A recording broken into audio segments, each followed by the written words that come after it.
One of the most confusing things in Pokemon is how some Pokemon look like they should be one type, but they end up being something completely different. Now yes, there is a good reason for many of these examples, but some not so much. Some Pokemon, you could argue, could even have 3 types.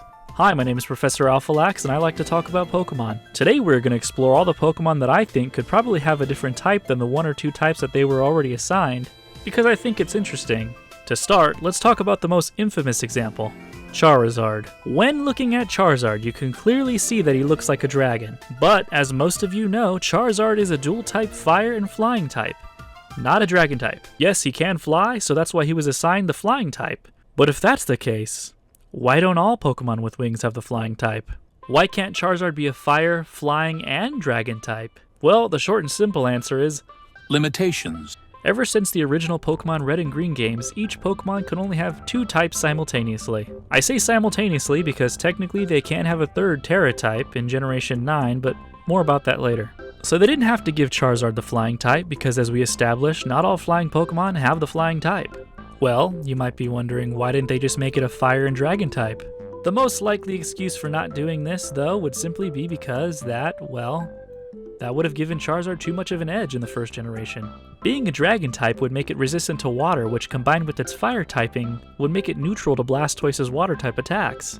How unfair is that? And we might as well mention Gyarados as well. It's a water and flying type that could easily pass as a water and dragon type, but that would have given it Palkia's typing in Generation 1, and that would have made it extremely good. Charizard and Gyarados would both get Mega Evolutions later on that changed their secondary typing to be Dragon for Charizard and Dark for Gyarados, which makes sense. Too bad Mega Evolution was only a thing for 2 generations, but it seems like we may be seeing these 2 again in Legends ZA. I hope so anyway. Next up is Psyduck, and for obvious reasons. Psyduck is not a psychic type, and neither is its evolution Golduck. They are simply pure water types, which makes no sense because Psyduck are known for having intense headaches that cause it to lose control and release its psychic powers. Well, I guess you could argue that since it doesn't have any control of its powers, it's not a psychic type, but its evolution Golduck uses telekinetic powers when its forehead begins to glow. So Golduck at the very least should have been a psychic type. It can use a lot of psychic moves too. So these Pokemon on screen I don't really have much to say about other than I could see them having the fighting type as well. So since we've only talked about Generation 1 Pokemon so far, let's move on to Gen 2. I don't mind that Feraligatr is a pure water type, but I think that they could have made it a water and dark type, and I don't think anybody would have bat an eye. I just think he has a menacing aura about him. I could totally see it as a dark type, and it would have been the perfect opportunity since the dark type was introduced in that generation along with the steel type. I do like that they did go back and add the steel type to Magnemite and Magneton since they were pure electric types, and their bodies are made of steel parts, so that completely makes sense. Good on them. But Blastoise also has steel cannons in its shell, so imagine if they went back and changed it too. Then all 3 Generation 1 final starter forms would be dual type, and that's kinda cool. Guess we will just have to settle for Empoleon being the only water and steel type for now. Now Sudowoodo looks like a tree, but it's a rock type, not a grass type. This one I'm fine with, obviously, because that's the entire point of this Pokemon, was to be an obstacle that blocks your path in the Generation 2 games, similar to how Snorlax blocked your path in Generation 1. It's based on the concept of petrified wood, so the rock type makes complete sense. Still, wouldn't it be funny if there was a regional variant out there in another region that was actually a grass type? Yanma is a Pokemon based on a dragonfly, so yes, they could have made it a bug and dragon type, but it's fine that they didn't. After all, it doesn't seem very dragon-like. Its evolution, Yanmega, however, does, at least to me. They gave it fangs and a more prehistoric look. This would have been a perfect opportunity to change its secondary typing to dragon, but for whatever reason they didn't. We still don't have a bug and dragon type, which I hope changes soon. And next up is Lugia.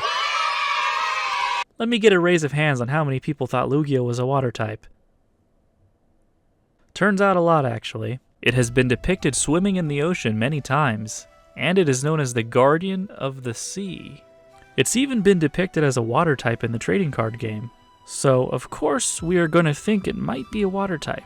The story goes that the creators wanted to give it the psychic type instead so that it would be seen as powerful, as the 2 strongest Pokemon at the time were Mew and Mewtwo, psychic types. And psychic types were indeed powerful. In fact, they were broken in Gen 1, so it made Lugia seem even more intimidating. They wanted it to be flying type no matter what, since it was designed with that type in mind first, and then the psychic type was added later. Yeah, for some reason Game Freak never wanted to assign the flying type as the primary type, and only started doing so in Generation 5. And eventually we would even get a pure flying type regional bird, instead of the usual normal and flying type combination. If Lugia was released today, I could see it also being a pure flying type, similar to the legendary Tornadus. Well, anyway, let's talk about some Gen 3 Pokemon. Skitty and Delcatty seem like they could have been changed over to fairy types, especially since the other pink Pokemon that evolved with the Moonstone, like Clefairy and Jigglypuff, were retroactively given the fairy type in Generation 6. That could have also been the case with Skitty and Delcatty, but I guess they weren't fairy-ish enough for Game Freak. And while we're on the topic of pink Pokemon, Chansey and its evolutions could have also received the fairy type in Generation 6. That would have made things more interesting. Ninjask is a bug and flying type, with the flying type replacing the secondary ground type of its pre-evolution Nincada. Which makes sense because it's based on the cicadas that live in the dirt for most of their lives until they crawl out of the dirt and climb onto something high and molt into their adult form, which has wings and fly away, leaving their empty husk behind, which is why Shedinja is part ghost type. Awesome design choices for a cicada-based Pokemon. But since Ninjask is also based on a ninja, I think they could have made it a bug and dark type, and nobody would have complained. Greninja, after all, is based on a ninja, and it received the dark type. Alright everybody, alright. It's time to talk about Flygon. Its pre-evolutions are not bug type, instead going for a ground and dragon type combination, which does make sense as it is based on the antlion. The larvae make traps in the sand and wait for its prey, just like Trapinch, so the ground type makes sense. But the bug type also makes sense, more so than the dragon type actually, because according to Wikipedia, the antlion's adult stage are sometimes mistaken for dragonflies, but they are actually not classified as dragonflies. But I like that it's a ground and dragon type actually, so I'm not really complaining. It would be interesting to see it as a bug and dragon type though, or a bug and ground type. Well, Game Freak has had over a decade to come up with a mega evolution for Flygon, so hopefully in Legends ZA we'll get one. I'm not holding my breath though. I think it's kind of funny and a little ironic that the actual dragonfly Pokemon doesn't get the dragon type, but the Pokemon based on antlions, insects that are often misidentified as dragonflies, do get the dragon type. Oh well. When I first saw Groupon, I thought it was a fire type, which makes sense because it is seen as the enemy of Kyogre. Kyogre is a pure water type, so pure fire type would make sense. But it turns out Groudon is actually a ground type. Shocking, I know. But it makes perfect sense in the context of the story, since in Ruby and Sapphire, Team Aqua's goal is to expand the oceans using Kyogre, and Team Magma's goal is to expand the land, aka the ground, using Groudon. But it turns out Game Freak probably thought the same thing I did, that Groudon would make a good fire type. So in the remake Omega Ruby, they added the fire type as its secondary typing when it's in its primal form. Primal Groudon is a ground and fire type. Its ability Desolate Land even negates water type attacks, which really helps as it is now 4 times weak to water. Okay, now I've had some people in my videos leave comments saying that Deoxys could have been a psychic and poison type, since it's based on a space virus, which would have made it the only Pokemon with that unique typing for a while. At least until Galarian Slowbro, Galarian Slowking, and Monkey Dory appeared 5 and 6 generations later. And yeah, that would have been really awesome, but I'm alright with it being a pure psychic type too. What do you think?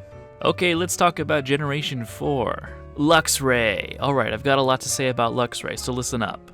Luxray should be an electric and dark type, as opposed to just the pure electric type that it is. And the reason for this is because it's got black fur with spiky hair, like Shadow from Sonic Adventure 2. And Shadow the Hedgehog also has black spiky hair, and he's a member of Team Dark. Need I go on? What more is there to say? But seriously, this is a comment I see a lot on my Luxray video, and I can't really see it though because nothing suggests that it's like a malicious Pokemon or anything. Why do you want to go to Mexico? I just love Latinas. And I really think the only reason why people associate it with the dark type is because, well, it has dark fur, kind of like Umbreon. And before we talk about the next Pokemon, let's hear a quick word from our sponsor, me. Yes, I'm the sponsor of my own video. You might be asking why? Well, that's because I'm still a small YouTuber. I need your help.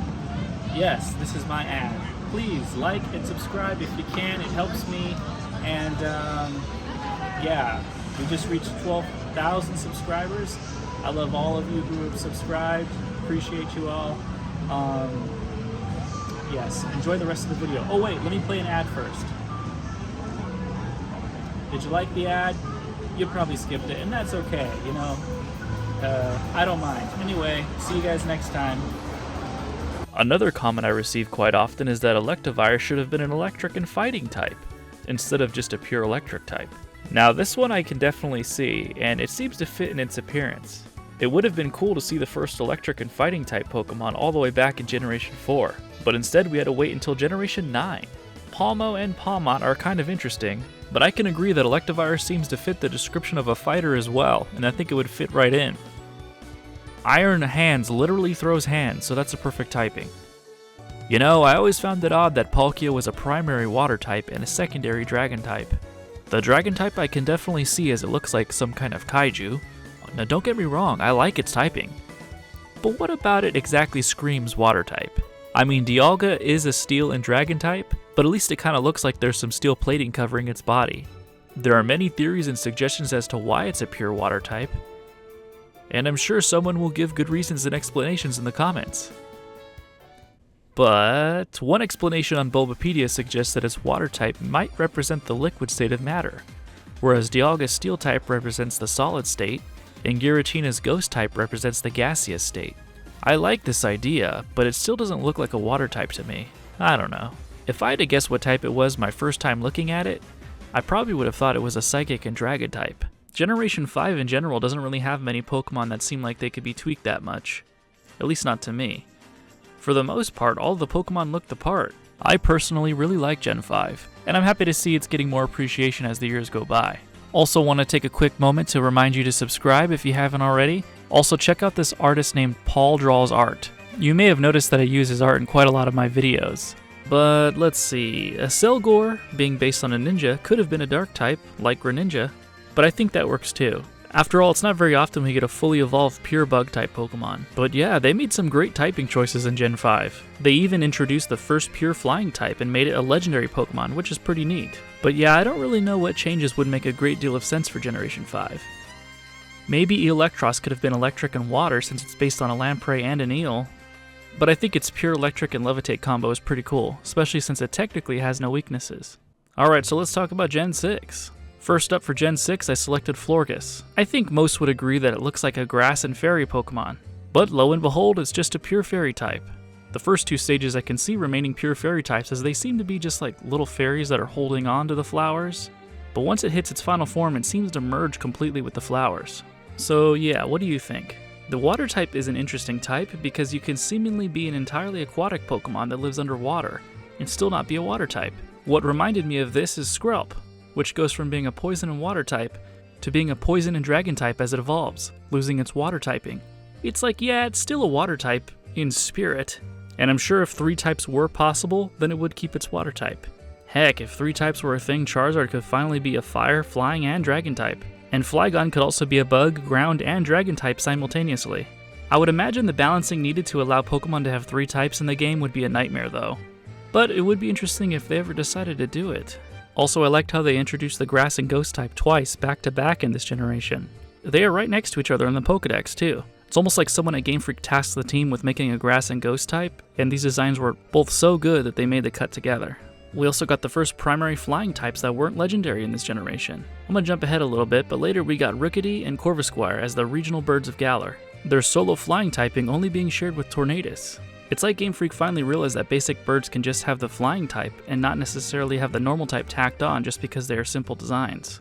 Now imagine if they went back and made some Pokemon like Pidgeot and Swellow pure flying types. Alright, that's enough of Kalos, let's take a trip to Alola. Honestly, they kinda knocked it out of the park with the typing this generation. Water bugs, electric bugs, fairy bugs, big buff fighting bugs. The bug catchers were eating good this generation. There are still some Pokemon that people still have some confusion about though. Serena being one of them. I get this comment a lot. Serena is a pure grass type, but I think many assume she would be a fighting type as well due to those powerful legs she uses to kick with. I guess Game Freak just didn't want her to be 4 times weak to flying like Breloom, but who knows. Okay, Solgaleo. Now Solgaleo I think is interesting because, well, I think Solgaleo should have been a Psychic and Fire type due to it being the mascot of Pokemon Sun. I don't know, when I look at the Sun I just think Fire, you know? But instead they decided to go with Psychic and Steel, which I guess is a reference to an alchemical lion. I'll give it a pass because they did just do a Fire Lion the generation before, and maybe they just didn't want to do another Fire Lion again so soon. I don't know, fair enough. Okay, now let's talk about the Galar region. They chose to make all the starters pure grass, fire, and water types this time around. Something they did back in Generation 2. They probably could have added a second type to any of these three, but nothing does really scream this should be another type, so I guess they did a good job with these designs, honestly.